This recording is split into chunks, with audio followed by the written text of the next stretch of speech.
Embroiled in decades of conflict, Israel is now apparently facing the threat of economic demise. That is, if current demographic trends continue unchanged.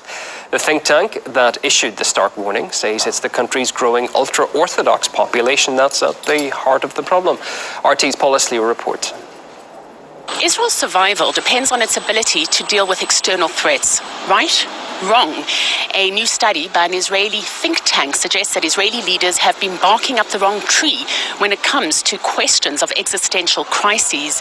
One of the biggest problems to face this country in the coming years will come from the country's ultra-Orthodox community. It certainly changes the character of the Zionist Jewish state as we know it. Ultra-Orthodox, on the whole, are not Zionists. They don't serve in the army. Today, 9% of Israelis are ultra-Orthodox.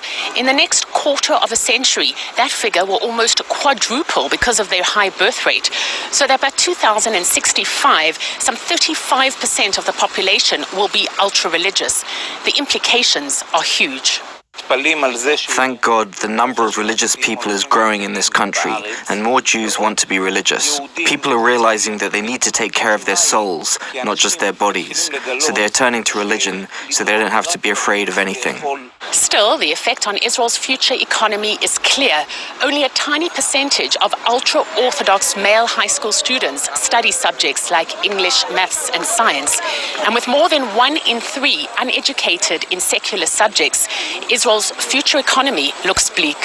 Some of the ultra-Orthodox are actually unemployable adults, and they are exempt from core curriculum. They don't know English as adults. If you don't know the word enter, you can't operate a computer. So Israel, if in the year 2020, a quarter of our student body will be kids who are not studying these basic skills and will become unemployable adults, this is a major threat to Israel's economy and Israel's future. It may look like religious people are not working and that they are not providing for their families, but that is a mistake.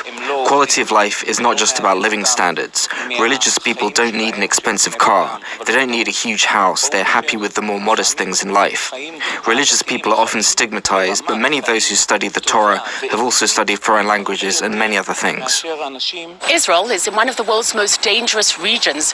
It requires a first world economy to sustain a modern, effective army just so that it can continue to exist. The challenge really is one of life and death. Paul Lesley, RT, Jerusalem.